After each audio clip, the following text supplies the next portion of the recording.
हाय बच्चे, स्वागत है आप लोगों का आज सेट नंबर 4 में। जैसा कि आपको पता है आपका ग्रुप डी शेड्यूल्ड है और बहुत जल्दी डेट भी आपको पता चल जाएगा। तो मेरी बातें आप अगर अच्छे से मानिएगा तो सफलता के आप काफ़ी निकट पहुंच सकते हैं बच्चे। एक तो धैर्य नहीं खोना है, पहली बात। दूसरी बात क्या कि एग्ज़ाम में बहुत सारा प्रेशर रहता है बच्चों को, तो उस प्रेशर को हैंडल करना है। और तीसरी बात, जो इस बुक के हैं एक एक प्रश्न को 2 बार 3 बार, न्यूमेरिकल्स को 2 बार 3 बार देख करके जाइए। यकीन मानिए आप एग्ज़ाम हॉल से निकलने के बाद, ठीक है, एक बार ज़रूर याद कीजिएगा कि शशांक सर क्या क्या बात किए थे। चलिए आगे बढ़ते हैं आज के सेशन में। ठीक है, देखते हैं क्या क्या है क्वेश्चन बच्चे। तो ध्यान दीजिए, पहला क्वेश्चन पर हम लोग चल रहे हैं। यहाँ देखिए पहला क्वेश्चन, देखिए क्या कह रहा है पहला क्वेश्चन। तो पहला क्वेश्चन कह रहा है कि 80 मीटर की ऊंचाई, ध्यान दीजिए बच्चे, 80 मीटर की ऊंचाई से एक गेंद गिराई जाती है। चौथे सेकंड में तय की गई दूरी ज्ञात करें। कैमा सेकंड में ज्ञात करना है? तो चौथे, यानी यहाँ पर आपको, ठीक है, एसएनएथ ज्ञात करना है। क्या ज्ञात करना है? एसएनएथ ज्ञात करना है। तो एसएनएथ बराबर क्या होता है बेटा? ये होता है, क्या होता है? तो u प्लस z/2, चूंकि गुरुत्व के अधीन गिराया गया है, इंटू 2n माइनस 1। ठीक है, चौथे सेकंड में निकालना है। तो चूंकि महत्तम ऊंचाई से बच्चे एकदम ध्यान दीजिए, महत्तम ऊंचाई से गिराई गई है वस्तु को, तो u का मान क्या हो जाता है? तो 0 हो जाता है। और कितनी ऊंचाई से? 80 मीटर की ऊंचाई से एक गेंद को गिराई जाती है। चौथे सेकंड में पूछ रहा है बेटा। तो आपको पता होनी चाहिए कि ये u बराबर महत्तम ऊंचाई पर, एकदम याद रखिए कंसेप्ट को, महत्तम ऊंचाई पर u का मान क्या होता है? 0 हो जाता है। कोई प्रॉब्लम नहीं है। तो आप बच्चे ये निकाल लीजिए, u का मान 0 प्लस z/2 यानी 10/2 इंटू 2n माइनस 1। तो 2 गुना चौथे सेकंड में 4 माइनस 1 कर दीजिए, यानी ये 5 हो गया। 4 दूनी 8 माइनस 1 क्या हो गया? तो बच्चे 7 हो गया। तो 7 × 5 = 35 यानी 35 मीटर होगा। तो बच्चे एकदम ध्यान में रखिएगा कितना मीटर होगा? तो ये 35 मीटर होगा। और मैंने ये जो समीकरण यूज किया है, ये एसएनएथ यूज किया है, इसको भी नोट डाउन कर लेना है बेटा। क्या ये नोट डाउन करना है? एसएनएथ बराबर क्या होता है? तो बच्चे u प्लस a/2, चूंकि ये गुरुत्व के अधीन था इसीलिए मैंने g लिया यहाँ पर, a/2 इंटू 2n माइनस 1। देखिए गति के मुख्य रूप से, ठीक है, आपको 3 समीकरण होते हैं बच्चे, और ये पिछले बार बहुत सारा क्वेश्चन इस पर पूछा गया था। v बराबर u प्लस at, ये गति का पहला समीकरण है। ये देखिए, ये वेग और ये समय संबंध बताता है, एकदम याद रखिएगा बेटा। s बराबर क्या होता है? ut plus half at square होता है। और ये देखिए ये क्या करेगा? तो ये विस्थापन या स्थिति और समय के बीच संबंध बताएगा। और v स्क्वायर बराबर क्या होता है? तो u स्क्वायर प्लस 2as होता है, और यह वेग और विस्थापन के बीच संबंध बताता है। तो ये ध्यान में रखनी चाहिए इन सब चीज़ों को आपको, और ये बहुत बहुत इंपॉर्टेंट है आपके लिए। चलिए आगे बढ़ते हैं। गति के मुख्य रूप से मैंने 3 समीकरण बताए। इस क्वेश्चन को देखते हैं। आधुनिक आवर्त सारणी के किस समूह में हेलोजन को रखा जाता है? तो बच्चे पहला समूह जो होता है, यहाँ पर लिखा हुआ फर्स्ट समूह जो होता है, फर्स्ट ए भी कहते हैं इसको, और इसमें क्षार धातु को रखते हैं। याद रखिए कौन सा धातु? तो क्षार धातु को रखते हैं। और ये अल्कली मेटल्स है। कौन सा मेटल है? अल्कली मेटल्स है। ध्यान में रखिएगा बेटा, अल्कली मेटल्स है। अब देखिए, ठीक है, यहाँ पर आपको 16th वर्ग है, इसमें हम चेल्कोजेंस को रखते हैं। याद रखिएगा, ऐसा पदार्थ जो क्या करेगा? ऑक्सीडेशन में मदद करता है, यानी ऑक्सीजन वर्ग को हम चेल्कोजेंस कहते हैं। एकदम ध्यान में रखना है बेटा मेरे, ठीक है। ऑक्सीजन वर्ग को हम क्या कहेंगे? ऑक्सीजन ग्रुप जो होता है 16th ग्रुप होता है, और इसको चेल्कोजेंस कहा जाता है। इसमें ऑक्सीडाइजिंग मटेरियल है बच्चे। यहाँ देखिए 18th वर्ग को हम क्या कहते हैं? तो इनर्ट गैसेस का, ठीक है, आपको वर्ग कहेंगे। इनर्ट गैस का ये ग्रुप है बच्चे, इनर्ट गैस। इसमें पाए जाते हैं कौन कौन? तो हीलियम, नियन, आर्गन, क्रिप्टन, जेनन और रेडन। ठीक है, क्रिप्टन, जेनन और रेडन पाए जाते हैं। तो ये ध्यान में रखिएगा। 6 मुख्य रूप से अक्रिय गैस हैं जो 18th ग्रुप या शून्य वर्ग में पाया जाता है। इसको शून्य वर्ग भी कहा जाता है। यहाँ देख लीजिए नेक्स्ट 17th ग्रुप में क्या होता है? हेलोजेंस होता है। हेलोजेंस होगा, ध्यान में रखना बेटा। 17th ग्रुप में क्या होगा, हेलोजेंस होगा। तो आपका आंसर होगा 17th ग्रुप। और हेलोजन में कौन होता है, तो हेलोजेन, याद रखिए बच्चे, हेलोजेन। हेलोजेन मतलब क्या हुआ, हेलोजेन का मतलब हुआ आपको लवण उत्पादक, यानी आपको लवण प्रोड्यूसर, सॉल्ट प्रोड्यूसर को हेलोजेन कहा जाता है, लवण उत्पादक होता है। और लवण उत्पादक की जब भी चर्चा करते हैं बेटा, तो ध्यान में रखिएगा सबसे इंपॉर्टेंट कौन होगा, तो सबसे इंपॉर्टेंट होगा फ्लोरीन, उसके बाद क्लोरीन, उसके बाद ब्रोमीन, उसके बाद आयोडीन, उसके बाद स्टैटिन होता है। यहाँ देखिए फ्लोरीन जो है ये पीली गैस है, एकदम याद रखिएगा। जितना भी हेलोजन वर्ग के तत्व होते हैं सभी रंगीन होते हैं, और फ्लोरीन आपको क्या है, पीली गैस है। और क्लोरीन क्या है, तो ये बच्चे लाल, याद रखिएगा पीली, ठीक है, पीली हरी गैस है, पीली हरी गैस है।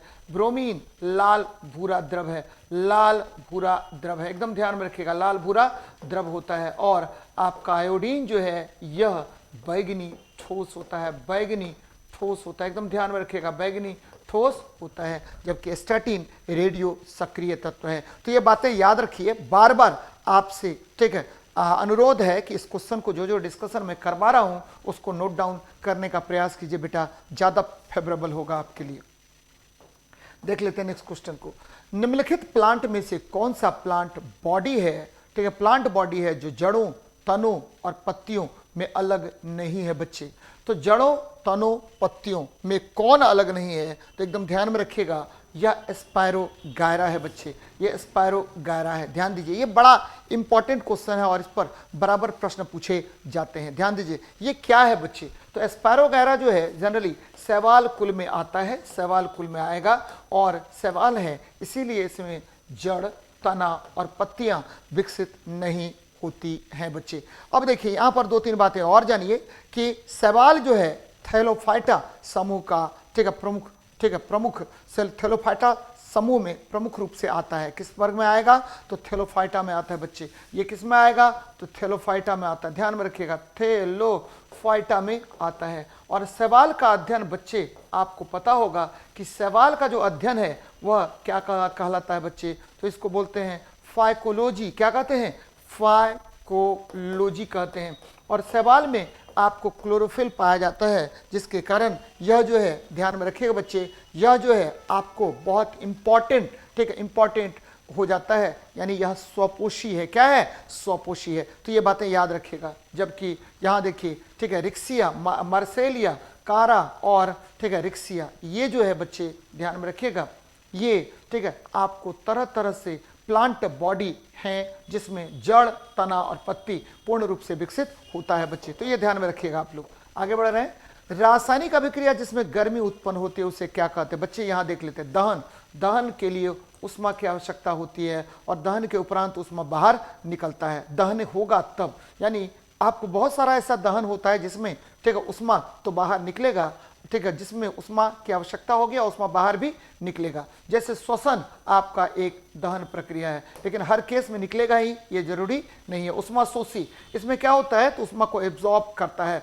बच्चे। केमिकल रिएक्शन, ऐसा केमिकल रिएक्शन जिसमें उष्मा एब्जॉर्ब होता है उसे उष्मा शोषी, या आपको क्या होगा, एंडोथर्मिक रिएक्शन होगा। उष्मा छेपी मतलब क्या होगा, एक्सोथर्मिक रिएक्शन हो गया बच्चे। और इसमें आपको क्या होगा, उष्मा बाहर निकलेगा। याद रखिएगा, उष्मा बाहर निकला, डेल्टा एच बाहर निकला, और इसमें उष्मा जो है आपको अवशोषित हुआ। क्या हुआ, अवशोषित हो जाएगा बेटा। और इसमें देखिए विस्थापन अभिक्रिया, इसमें अधिक क्रियाशील धातु, ध्यान दीजिएगा, अधिक क्रियाशील धातु, कौन सी धातु, अधिक क्रियाशील धातु कम क्रियाशील धातु को विस्थापित कर खुद ब खुद अभिक्रिया में जुड़ जाता है। अधिक क्रियाशील धातु क्या करेगा, कम क्रियाशील धातु को, ठीक है, अलग करके खुद ब खुद उस अभिक्रिया में जुड़ जाता है। तो ऐसी अभिक्रिया को विस्थापन अभिक्रिया कहा जाता है। तो ये ध्यान में रखिएगा।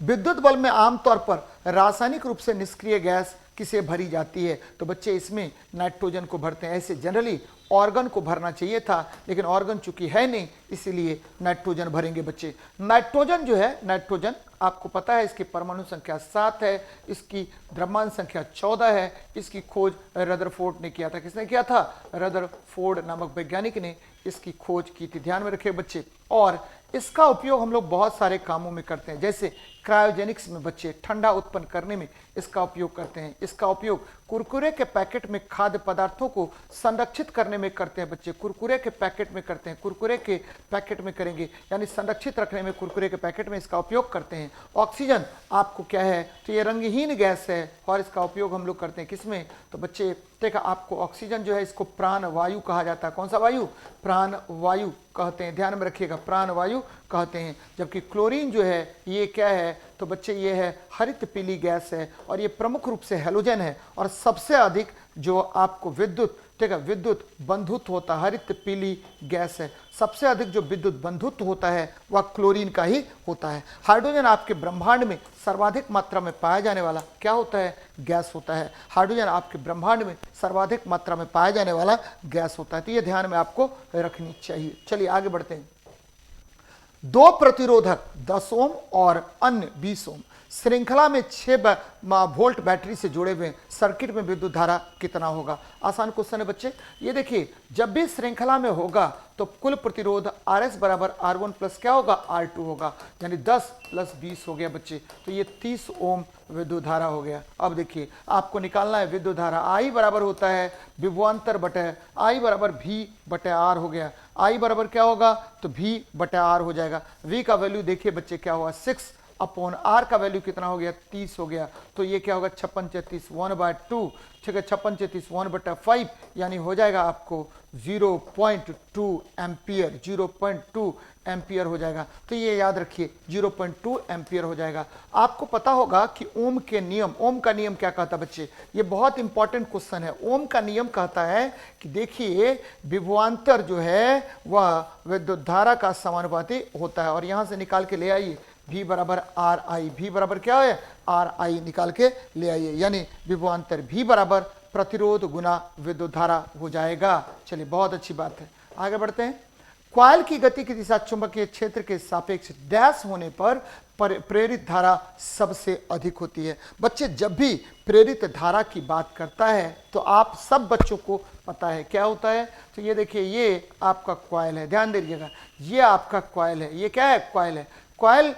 कॉइल में क्या करते हैं हम, ठीक है, इसके चुंबकीय फ्लक्स में हम परिवर्तन करते हैं, घटाते और बढ़ाते हैं, जिसके कारण इसमें आपको एक प्रेरित धारा उत्पन्न होती है। कौन सी धारा, प्रेरित धारा उत्पन्न होती है, एकदम ध्यान में रखिएगा। कौन सी धारा उत्पन्न होगी, प्रेरित धारा उत्पन्न होती है, याद रखिएगा बच्चे, प्रेरित धारा उत्पन्न होती है। और ठीक है, ये प्रेरित धारा के कारण लगने वाला बल जो है F बराबर I, ठीक है, B क्रॉस L हो गया, और इसको अगर हम ये करेंगे तो I BL साइन थीटा हो गया बच्चे, I BL साइन थीटा होगा। अब देखिए थीटा का मान अगर 0 डिग्री होगा तो लगने वाले बल का मान क्या होगा, 0। थीटा का मान अगर 90 डिग्री होगा तो लगने वाले बल का मान क्या होगा, मैक्स होगा बच्चे, मैक्सिमम होगा। तो बल किस स्थिति में मैक्सिमम लगेगा, यानी प्रेरित धारा सबसे अधिक किस स्थिति में होगा, तो आपको 90 डिग्री की स्थिति में होगा, जब ठीक है आपको क्या होगा, चुंबकीय क्षेत्र और प्रवाहित धारा एक दूसरे के समानांतर होगा, तब एक दूसरे के लंबवत होगा, तब जाकर के प्रेरित धारा मैक्सिमम होगी। बच्चे प्रेरित धारा है क्या, व्हाट इज इंड्यूस्ड करंट, तो आपको पता होगा, आप सभी बच्चों को पता होगा कि इंड्यूस्ड करंट किसको कहते हैं। तो आप सभी बच्चों को पता होगा कि देखिए यदि किसी कुंडली के, ठीक है, कुंडली के सापेक्ष किसी चुंबक को गति कराते हैं तो क्या होगा, ठीक है, चुंबक के गति के कारण आपको, ठीक है, इसके चुंबकीय फ्लक्स में, यानी कुंडली के चुंबकीय फ्लक्स में परिवर्तन होता है, जिसके कारण एक धारा उत्पन्न होती है, और ये धारा, ठीक है, आपको चुंबक के गति के विपरीत दिशा में उत्पन्न होती है, और इस धारा को हम क्या कहते हैं, तो प्रेरित धारा या इंड्यूस्ड करंट कहते हैं। तो ध्यान में रखिएगा इसको। आगे बढ़ रहे हैं बेटा, यहां देख लेते हैं। दिए गए विलयन के पीएच पर विचार करें। बहुत अच्छी बात है। किस विलयन में हाइड्रोजन आयन की उच्चतम सांद्रता होगी। बच्चे मेरी बात समझिएगा, पीएच के बारे में सबसे पहले सोरेनसन ने बताया था, ध्यान में रखिएगा, पीएच बताया, ठीक है, किसने बताया, तो सोरेनसन ने, सबसे पहले सोरेनसन नामक वैज्ञानिक ने बताया था, ध्यान में रखिएगा इसको।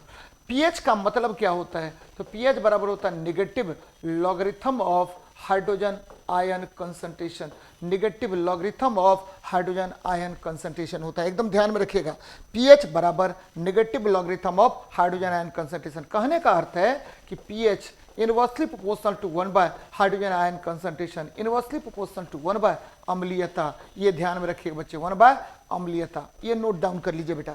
यानी कहने का अर्थ है कि हाइड्रोजन आयन कंसंट्रेशन जिसका अधिक होगा उसका पीएच कम होगा, उसकी अम्लीयता क्या होगी, अधिक होगी। हाइड्रोजन आयन कंसंट्रेशन जिसका कम होगा उसका पीएच क्या होगा, अधिक होगा, उसकी अम्लीयता कम होगी। ध्यान में रखिएगा बच्चे, ये बहुत इंपॉर्टेंट कंसेप्ट है। अब देखिए क्या कह रहा है, किसमें हाइड्रोजन आयनों की सांद्रता सबसे अधिक होगी, यानी जिसका पीएच मान सबसे कम होता है। पीएच मान सबसे कम यहाँ पर क्या है, 2.4 है बच्चे, तो 2.4 वाले का सबसे अधिक हाइड्रोजन आयन सांद्रता होगा। एकदम ध्यान में रखिएगा, सबसे अधिक हाइड्रोजन आयन सांद्रता, सबसे कम हाइड्रोजन आयन सांद्रता किसका होगा, तो 10.1 पीएच वाले विलियन का होगा। अगर इसको क्रम पे हम बात करें तो सबसे अधिक हो गया 2.4 वाले का हाइड्रोजन आयन कंसंट्रेशन, और उसके बाद क्या होगा बेटा, उसके बाद होगा आपको 4.7 वाले का, उसके बाद 8.0 और सबसे अंत में होगा 10.1 वाले का। तो ये याद रखनी चाहिए आपको, बार बार इस तरह का प्रश्न पूछा जाएगा।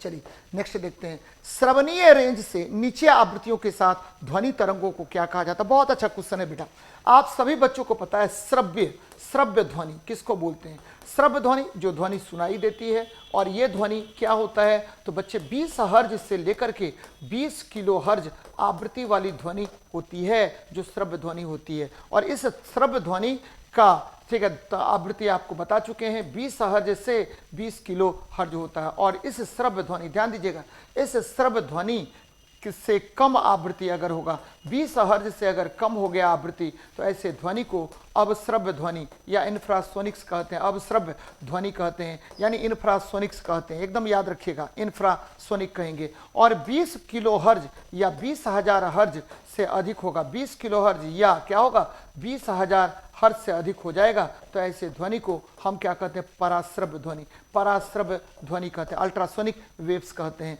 तो बच्चे कह रहा है कि श्रवणीय रेंज से नीचे आवृत्ति यानी 20 हर्ट्ज से नीचे आवृत्ति की ध्वनि को इंफ्रासोनिक्स कहेंगे, जबकि आपको पता होनी चाहिए कि 20 किलो हर्ट्ज से अधिक आवृत्ति की ध्वनि को हमने क्या कह दिया, तो बच्चे हमने कह दिया अल्ट्रासोनिक कहा हमने। और ये 20 किलो हर्ट्ज से अधिक सुपरसोनिक क्या होता है बेटा, आपको पता होगा एक वर्ड यूज करें हम, मैक नंबर, मैक संख्या। ये देखिए इसको याद रखना बच्चा, मैक संख्या बराबर क्या होता है, मैक संख्या बराबर होता है वेलोसिटी ऑफ ऑब्जेक्ट बटा वेलोसिटी ऑफ साउंड होता है। और ये ध्यान में रखिएगा कि यदि मैक नंबर क्या होगा, यदि मैक नंबर आपको लेस देन 1 होगा तो वस्तु सबसोनिक कहलाएगा। यदि मैक नंबर लेस देन 1 हो जाएगा तो वस्तु सबसोनिक कहलाएगा। यदि मैक नंबर बराबर 1 हो जाए तो वस्तु सोनिक कहलाएगा। और Mach number greater than 1 to 5 हो गया तो वस्तु सुपरसोनिक कहलाएगा। एकदम ध्यान में रखिएगा, सुपरसोनिक कहलाता है।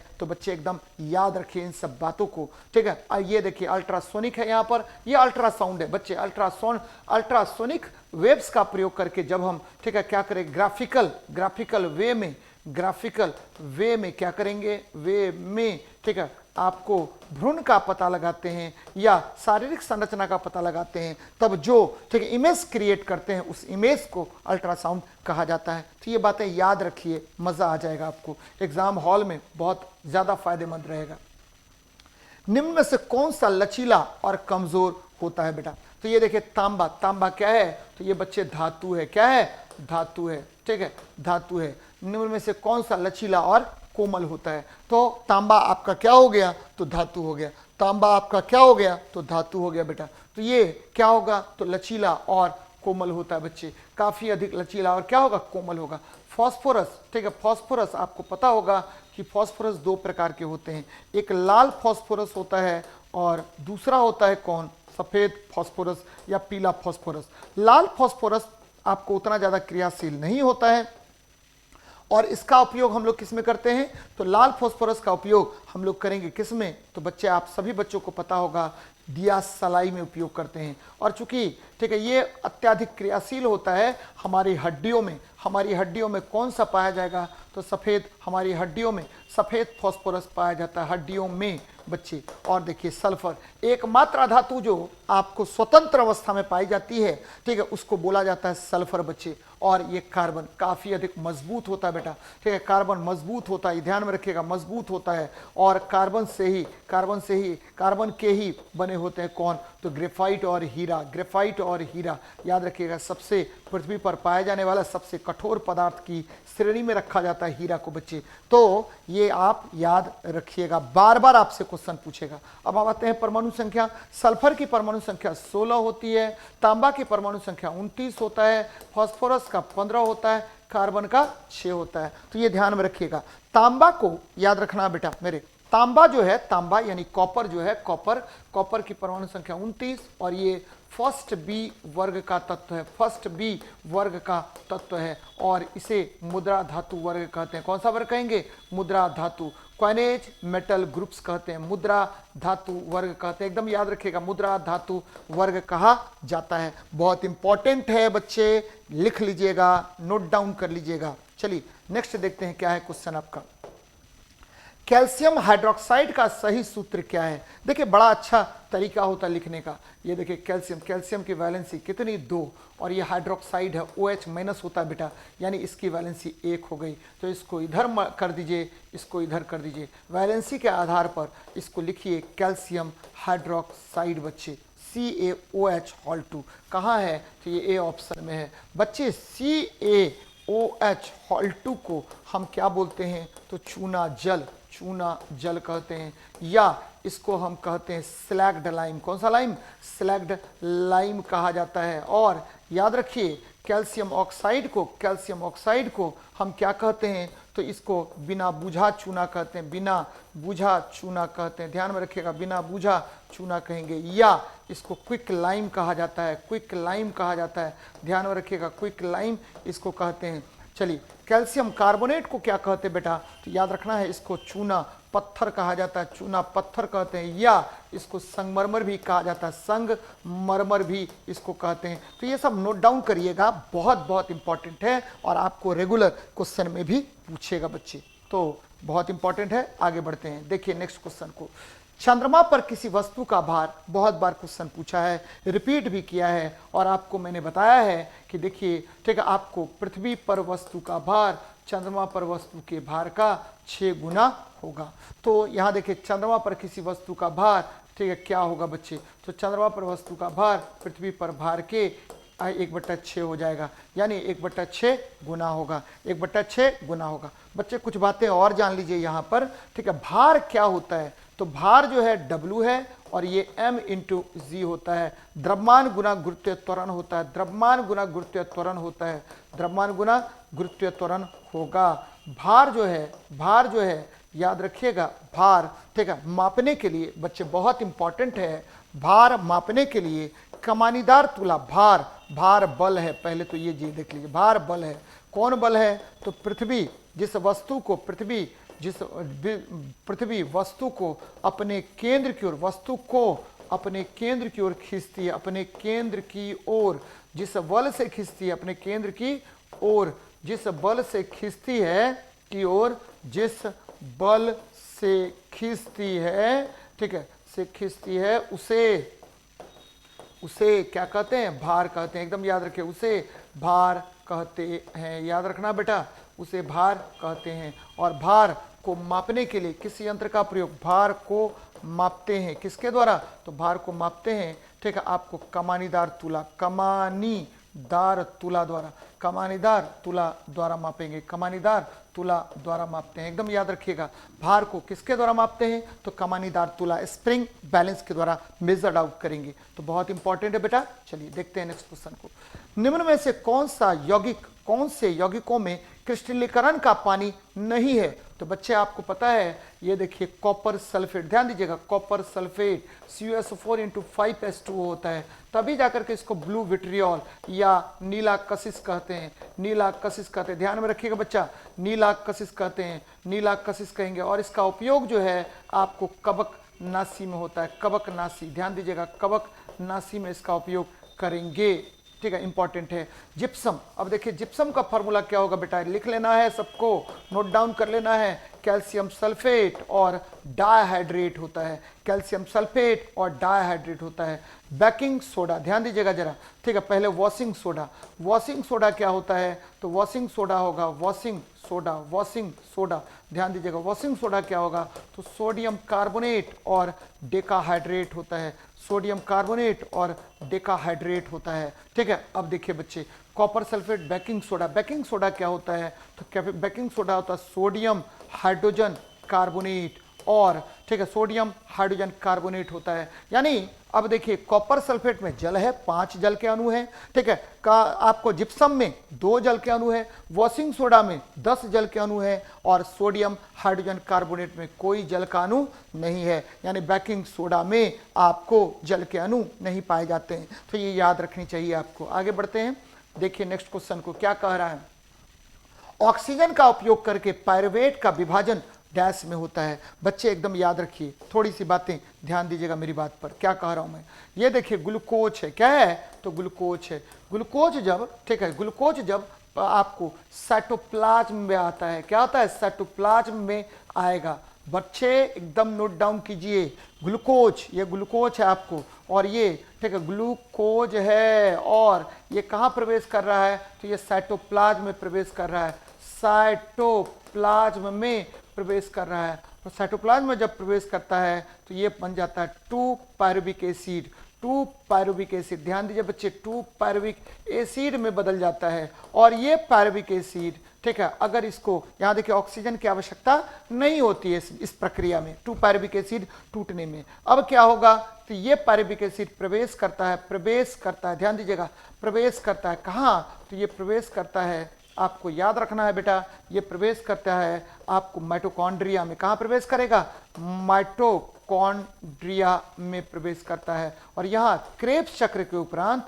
क्रेब्स साइकिल के उपरांत आपको, ठीक है, क्या प्राप्त होता है, तो आपका, ठीक है, एटीपी ऊर्जा बाहर निकलता है। कौन सा ऊर्जा, एटीपी ऊर्जा के रूप में बाहर निकलता है। तो बहुत इंपॉर्टेंट है, बार बार आपसे पूछेगा कि ग्लूकोज पायरुविक एसिड के रूप में कहाँ प्रवेश करता है। अगर वो उसको ऑक्सीजन मिल गया, अगर ऑक्सीजन नहीं मिला तो ये लैक्टिक एसिड में बदल जाता है या इथाइल अल्कोहल में बदल जाएगा। लेकिन जैसे ही इसको ऑक्सीजन मिलता है तो बेटा याद रखिएगा यह क्रेब्स चक्र के में प्रवेश कर जाएगा, यानी माइटोकॉन्ड्रिया में प्रवेश कर जाएगा, और वहाँ यह, ठीक है, आपको 38 एटीपी ऊर्जा उत्पन्न करता है, तो ये माइटोकॉन्ड्रिया हो जाएगा। रिक्तिकाएं जो है बच्चे, ये क्या होता है, पेड़ों में, ठीक है, पेड़ों में आपको क्या होगा, पेड़ों में आकार प्रदान करने में महत्वपूर्ण भूमिका निभाता है। और लाइसोसोम आत्महत्या की थैली होती है, आत्महत्या की क्या होती है, थैली होती है बच्चे। सुसाइडल बैग होता है, नाभिक, ये क्या करता है, तो ये पूरी कोशिका का नियंत्रण करने का कार्य करता है। तो ये बातें याद रखनी चाहिए आप लोगों को। चलिए आगे बढ़ते हैं, नेक्स्ट क्वेश्चन देखते हैं। क्या कह रहा है, 120 घंटे के एक विद्युत लैंप का प्रतिदिन 8 घंटा उपयोग होता है। मैंने आपको बच्चे बहुत बार पढ़ाया है और अभी देख लीजिए, कभी फिर देखने की आवश्यकता नहीं है। यूनिट विद्युत खपत, ध्यान दीजिएगा, विद्युत खपत क्या होता है, तो यूनिट विद्युत खपत होता है पावर गुना एन गुना टी बटे 1000, पावर गुना एन गुना टी बटे 1000। पावर मतलब क्या हुआ, तो शक्ति हो गया, एन मतलब क्या हुआ, नंबर ऑफ इलेक्ट्रिकल इक्विपमेंट्स हो गया, जितना इलेक्ट्रिक इक्विपमेंट्स लगा हुआ है, टी क्या हो गया, तो घंटे में हो गया। तो पावर देखिए 120 वॉट है, ठीक है। आपको एन देखिए कितना लैंप है, तो एक विद्युत लैंप है, कितने घंटे जलता है, 8 घंटे तक, और 1000 कर दीजिए, तो बच्चे 12×8 = 960 बटे 1000। अब देखिए इसको काट देते हैं, 0.96 यूनिट हो गया, 0.96 यूनिट हो गया। कहाँ है, तो ये देखिए बी ऑप्शन में है। तो मेरी बात याद रखिएगा, यूनिट विद्युत खपत जब भी होगा तो पावर गुना एन गुना टी बटे 1000 कर लेंगे बेटा, एकदम आसान है सवाल। चलिए नेक्स्ट देखते हैं।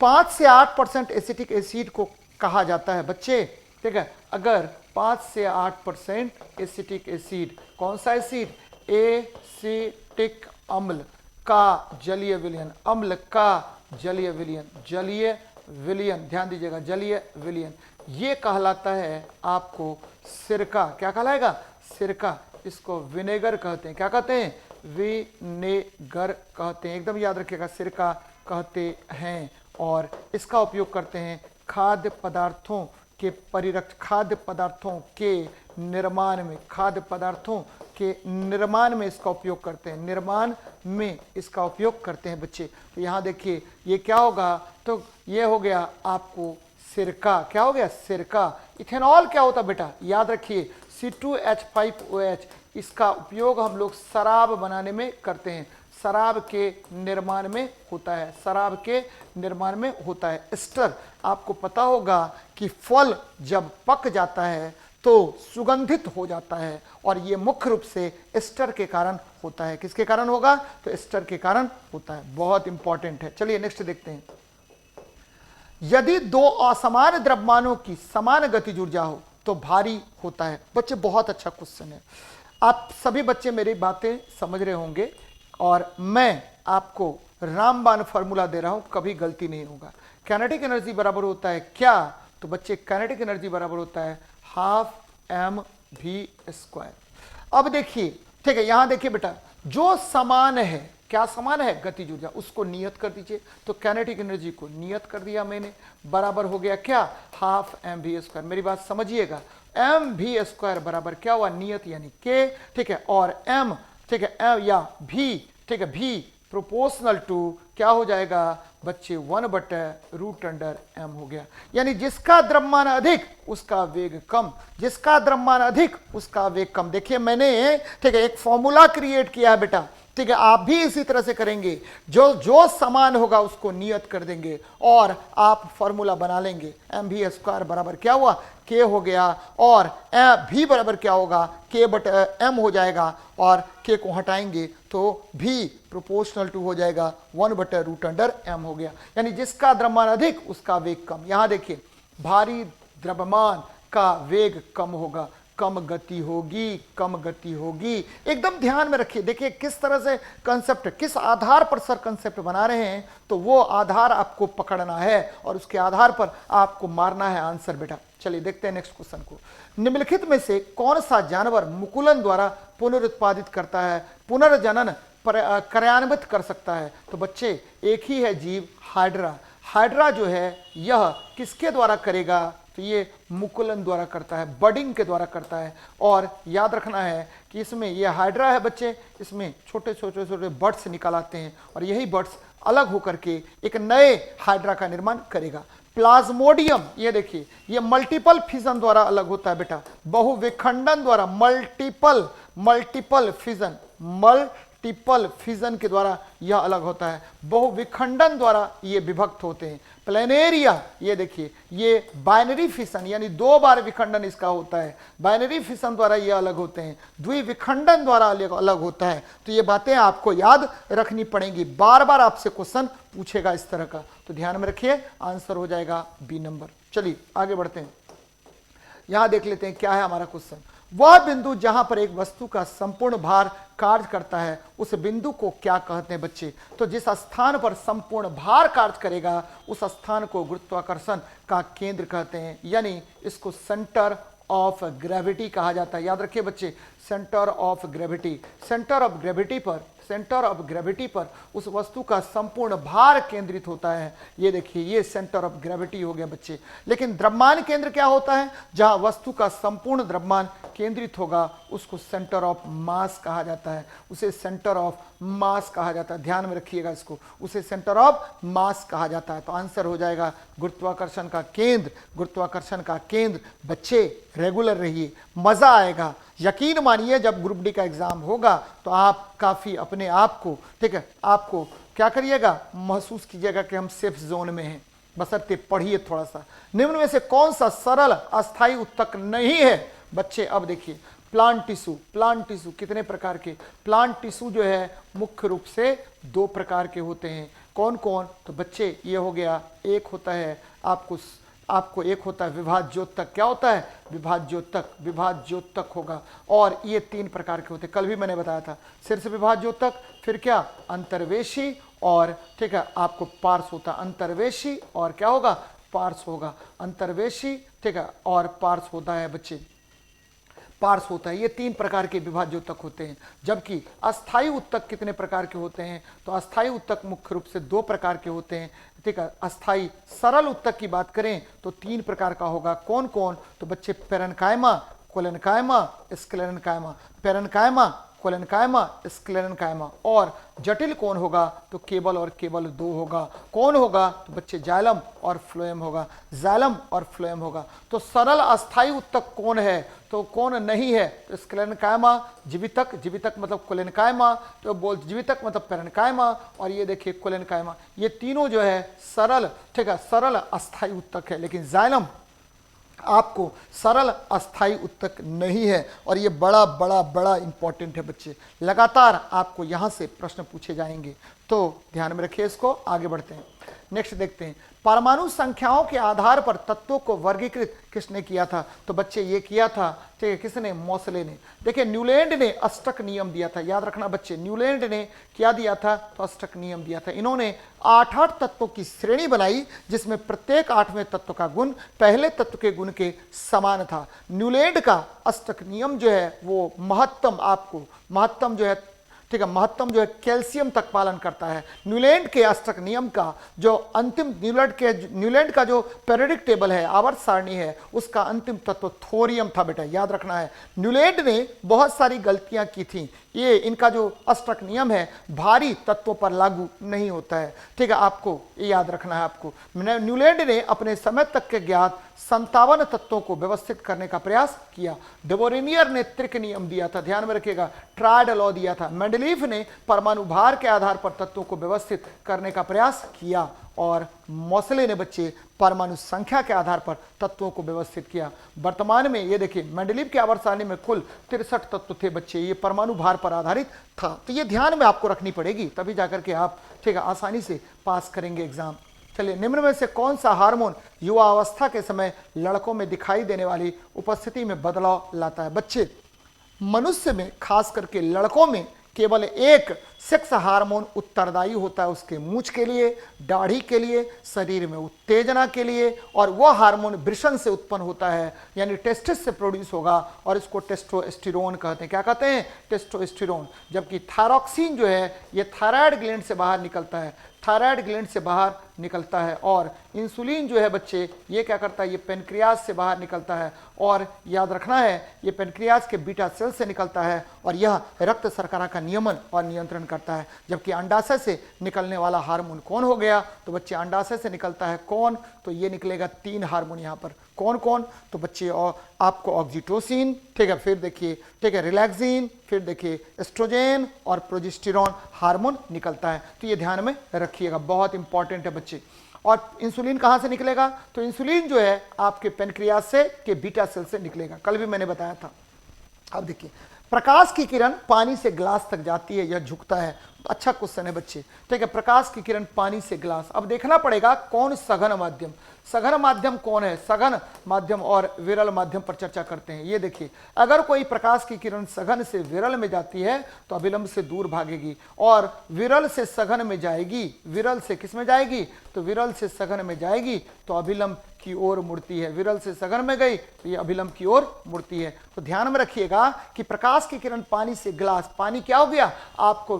विरल माध्यम हो गया ग्लास की अपेक्षा, ग्लास सघन माध्यम होगा, तो पानी विरल से सघन में जाएगा तो अभिलंब की ओर मुड़ेगा। सामान्य की ओर धीमा हो जाता है, एकदम सही, सामान्य की ओर होगा और धीमा हो जाएगा। सामान्य से दूर होगा और गति बढ़ेगी कब? जब विरल से सघन से विरल में जाएगा। तो ऐसा कंडीशन नहीं हो रहा है। से पानी आपको विरल माध्यम है और आपका, ठीक है, आपका जो ग्लास है वो सघन माध्यम है, इसीलिए ठीक है, विरल से सघन में जाने पर उसकी गति भी धीमी हो जाती है, और ठीक गति भी धीमी हो जाती है और वह अभिलंब की ओर मुड़ जाता है। तो ये बातें याद रखनी चाहिए। ध्यान में रखिएगा कि अपवर्तन किसे कहते हैं बच्चे? तो जब प्रकाश की किरण एक माध्यम से दूसरे माध्यम में जाती है तो उसके वेग में, ठीक है, क्रमशः परिवर्तन होता है, और इसी घटना को हम अपवर्तन कहते हैं। तो बहुत इंपॉर्टेंट है, बार बार इस तरह का प्रश्न पूछा जाता है, तो ये ध्यान में रखिएगा बच्चे। आज का सेशन यही खत्म कर रहे हैं, इस सेट को यही खत्म कर रहे हैं, ठीक है।